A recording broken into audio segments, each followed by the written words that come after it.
સ્થાનિક ભવિષ્યવાણી વિશે વાત કરવાના છીએ જે સીધી દુનિયાના અંત સાથે જોડાયેલી છે અને એ પણ ક્યાં? આપણા ગુજરાતના અંજારમાં. જી હા, તમે બિલકુલ સાચું સાંભળ્યું. આ કોઈ સામાન્ય લોકકથા નથી, પણ એક એવી મજબૂત માન્યતા છે જે સદીઓથી લોકોના મગજમાં ઘર કરી ગઈ છે. તો ચાલો આખી ઘટના પાછળનું સાચું રહસ્ય શું છે એ આજે આપણે ડીકોડ કરીએ. હવે સૌથી મોટો સવાલ એ થાય કે શું ખરેખર આ દુનિયાનો અંત અંજારમાં થવાનું છે? સ્થાનિક માન્યતા કંઈક એવી છે કે અંજારમાં આવેલી બે ચોક્કસ ખૂબ જ પવિત્ર સમાધિઓ ધીમે ધીમે ખસી રહી છે અને જે દિવસે આ બંને સમાધિઓ એકબીજાને સંપૂર્ણપણે સ્પર્શ કરશે ને ત્યારે આ કળિયુગનો અંત આવી જશે, એટલે કે સીધો પ્રલય. છે ને રૂવાડા ઊભા કરી દેતી તેવી વાત. આની પાછળનું ગણિત અને ઇતિહાસ બંને બહુ જ રસપ્રદ છે. જુઓ, સૌથી ઇન્ટરેસ્ટિંગ વાત તો એ છે કે આ સમાધિઓ કેટલી સ્પીડથી ખસી રહી છે એનું એક બહુ જ સચોટ પૌરાણિક માપ છે. સતી તોરલની સમાધિ દર વર્ષે એક તલના દાણા જેટલી અને જેસલની સમાધિ એક જવના દાણા જેટલી એકબીજાની નજીક આવી રહી છે. ખાલી વિચાર કરો, કહેવાય છે કે પહેલાં આ બે સમાધિઓ વચ્ચે એટલી બધી જગ્યા હતી કે આરામથી બે બળદગાડા પસાર થઈ જાય. પણ હવે અંતર સાવ ઘટી ગયું છે. આ ધીમી પણ મક્કમ ગતિ લોકોને સતત યાદ અપાવે છે કે કળિયુગનો અંત હવે બહુ દૂર નથી. પણ અહીંયા એક બહુ મોટો ટ્વિસ્ટ છે. જે સમાધિની આજે આટલી પવિત્રતાથી પૂજા થાય છે, જ્યાં હિન્દુ અને મુસ્લિમ બંને ધર્મના લોકો માથું ટેકવે છે, એ જેસલ જાડેજાનો ભૂતકાળ એટલો જ કાળો અને ડરાવણો હતો. મતલબ, તે કોઈ સંત નહોતો, તે એક અત્યંત ક્રૂર ડાકુ હતો. લોકો એને કચ્છનો કાળો નાગ કહેતા. તેને મોતનો તો કોઈ ડર જ નહોતો. તેણે નિર્દોષ પશુપક્ષીઓ, કુંવારી જાન બધું જ લૂંટ્યું હતું. અને ક્રૂરતાની હદ તો જુઓ, એણે પોતાની સગી બહેન અને ભાણેજની પણ હત્યા કરી નાખી હતી. હવે સવાલ એ થાય કે આવો ભયાનક, ખૂંખાર માણસ અચાનક પૂજનીય કેવી રીતે બની ગયો? તો આટલો ક્રૂર માણસ બદલાયો કેવી રીતે? વેલ, આખી વાર્તામાં એક નાનકડો પણ ધારદાર ટોણો આખી ગેમ બદલી નાખે છે. બન્યું એવું કે એકવાર જેસલે એની ભાભી પાસે ગાયનું કાચું દૂધ અને બાજરાનો રોટલો માંગ્યો. ભાભી કદાચ પહેલેથી જ એના ત્રાસથી કંટાળેલા હતા, એટલે સીધું જ મહેણું મારી દીધું કે હું કોઈ તારી નોકરાણી નથી. જો તારામાં આટલી જ તાકાત અને શૂરવીરતા હોય ને, તો જઈને તોરી ઘોડી, તોરી નાર અને તોરી તલવાર લઈને આવ. બસ આ એક જ વાક્ય. આ વાક્યએ બળતામાં ઘી હોમવાનું કામ કર્યું અને જેસલના અહંકાર પર સીધો ઘા કર્યો.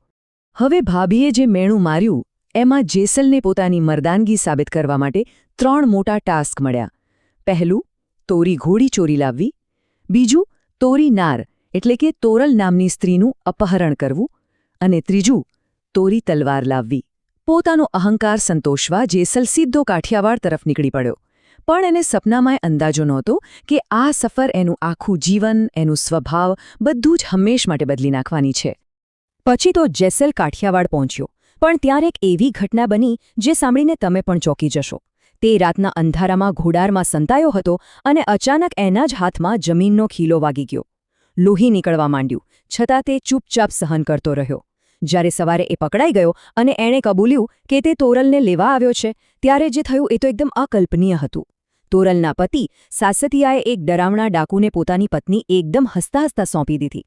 જી હા, આખી વાર્તામાં આ એક બહુ મોટું રહસ્ય છે, કારણ કે સામાન્ય રીતે કોઈપણ માણસ પોતાની પત્નીને એક ખૂંખાર ડાકુને આ રીતે ખુશીથી ક્યારેય ન સોંપે, ખરું ને? હવે આટલું આશ્ચર્યજનક વર્તન સમજવા માટે આપણે એ જાણવું પડશે કે સતી તોરલ ખરેખર કોણ હતા.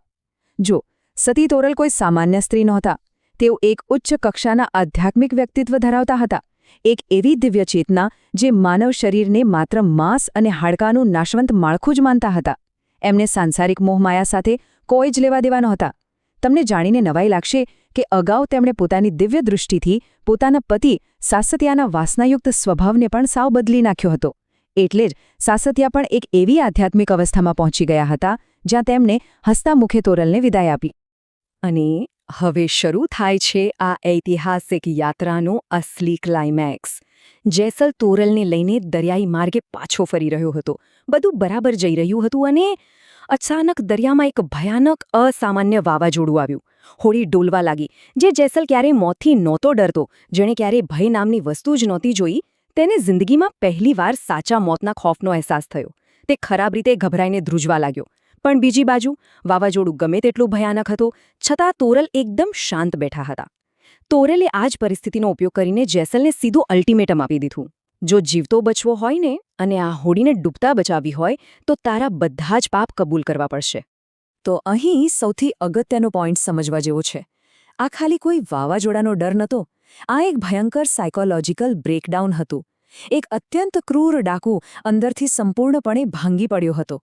જ્યારે તોરલે પૂછ્યું કે તે કેટલા પાપ કર્યા છે, ત્યારે એણે ભીની આંખે સ્વીકાર્યું કે એના પાપો અસંખ્ય છે. એણે પોતાના પાપોની ગણતરી માથાના વાળ સાથે કરી અને કબૂલાત કરી કે એક માણસના માથામાં જેટલા વાળ છે ને એટલા અસંખ્ય પાપ મેં કર્યા છે. બસ આ જે ઐતિહાસિક અને ઇમોશનલ ક્ષણ હતી, જ્યાંથી પેલા પ્રખ્યાત અને હૃદયસ્પર્શી ભજનની રચના થઈ. તમે સાંભળ્યું જ હશે. પાપ તારો પ્રકાશ જાડેજા, ધર્મ તારો સંભાળ રે, તારી નાવડીને ડૂબવા નહીં દઉં. આ ભજને પછતાવાની સચોટ ક્ષણને આબેહૂબ દર્શાવે છે. જેવો જેસલે સાચા હૃદયથી પોતાના પાપોનો સ્વીકાર કર્યો, પછતાવો કર્યો કે ચમત્કારિક રીતે દરિયો એકદમ શાંત થઈ ગયો અને તેમની હોડી ડૂબતા બચી ગઈ. આ શબ્દો આજે પણ આપણા લોખૈયે વસેલા છે અને એનો આધ્યાત્મિક ભાવ ખરેખર અદ્ભુત છે. જો કે ઘણા લોકો એવું માને છે કે જેસલ અને તોરલની વાર્તા એ લૈલા મજનુ કે હીર રાંઝા જેવી કોઈ રોમેન્ટિક પ્રેમકથા હશે અથવા તો પતિ પત્નીની વાર્તા હશે. પણ ના, હકીકતમાં આ કોઈ પ્રેમકથા છે જ નહીં. આ એક ગુરુ અને શિષ્ય વચ્ચેની બહુ જ ઊંડી આધ્યાત્મિક જાગૃતિની કથા છે.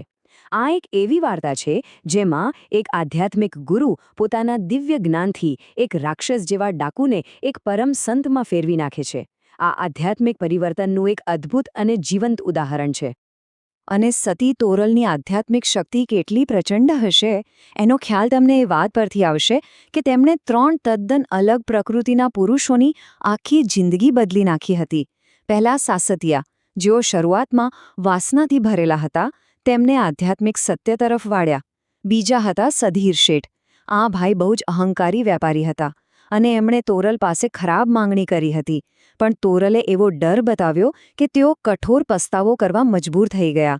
તેમનો પસ્તાવો એટલો ઊંડો હતો કે એમણે પોતાની સમાધિ મંદિરની બહાર એવી જગ્યાએ બનાવડાવી જ્યાં આવતા જતા દર્શનાર્થીઓ એમના પર પગ મૂકીને પસાર થાય. અને ત્રીજા, આપણા જેસલ જાડેજા, જે ખૂંખાર ડાકુ હતો, એને તો આખો પૂજનીય સંત બનાવી દીધો. સંત બન્યા પછી જેસલ જાડેજાના જીવનમાં ખરેખર અનેક ચમત્કારો થયા. વિચારો, જે માણસના નામથી આખું કચ્છ ધ્રુજતું, એ જ માણસ અંજારની બજારોમાં લોકોની ગાળો, મજાક અને અપમાનો એકદમ શાંતિથી સહન કરતો થઈ ગયો. જ્યારે સમાજે એમની કસોટી કરી ત્યારે તેમણે પથ્થરના નંદીને સાચું ઘાસ ખવડાવવાનો ચમત્કાર કરી બતાવ્યો. એક મૂંગા અને ધનવાન વ્યક્તિને સપનામાં દર્શન આપીને બોલતો કરી દીધો.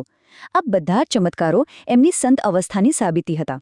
અને છેલ્લે જ્યારે તમામ સાંસારિક મોહ છૂટી ગયા ત્યારે તેમણે અને સતી તોરલે જીવંત સમાધિ લેવાનો એક બહુ જ ગંભીર અને મોટો નિર્ણય લીધો. તમને જાણીને આશ્ચર્ય થશે કે આ ઐતિહાસિક વાર્તા સાથે આધુનિક સમયનો પણ એક બહુ મોટો ચમત્કાર જોડાયેલો છે. યાદ છે 2001માં ગુજરાતમાં આવેલો પેલો વિનાશકારી ભૂકંપ? ત્યારે અંજારમાં લગભગ બધું જ ધરાશાયી થઈ ગયું હતું. ભલભલી ઇમારતો અને સમાધિની આસપાસની દિવાલો પણ જમીનદોસ્ત થઈ ગઈ હતી. પણ જેસલ અને તોરલની આ પવિત્ર સમાધિને કોઈ જ નુકસાન નહોતું પહોંચ્યું. એનો એક કાંકરો પણ નહોતો ખર્યો. તે એકદમ સુરક્ષિત રહી હતી. આ ઘટના આજે પણ સાયન્ટિસ્ટ્સ અને સામાન્ય લોકોને વિચારતા કરી દે છે. તો ફાઇનલી આખી વાર્તાનો નિષ્કર્ષ શું છે? સાચી જીત ક્યારેય બીજાઓને હરાવવામાં કે રાજ્યો જીતવામાં નથી હોતી, પણ પોતાની અંદર રહેલા અંધકારને, એ આંતરિક રાક્ષસોને હરાવવામાં હોય છે. જેસલે કોઈ યુદ્ધ જીતીને નહીં, પણ પોતાની જાતને, પોતાના અહંકારને હરાવીને સાચી જીત મેળવી. આ બધું આપણને એ વિચારવા મજબૂર કરે છે કે શું આપણે આપણા આજના મોડર્ન જીવનમાં આપણી અંદર ચાલી રહેલા આંતરિક કળિયુગ અને નકારાત્મકતાનો સામનો કરી શકીશું ખરા? જરાક શાંતિથી વિચારજો. તો આજના એક્સપ્લેનરમાં જોડાવા બદલ તમારો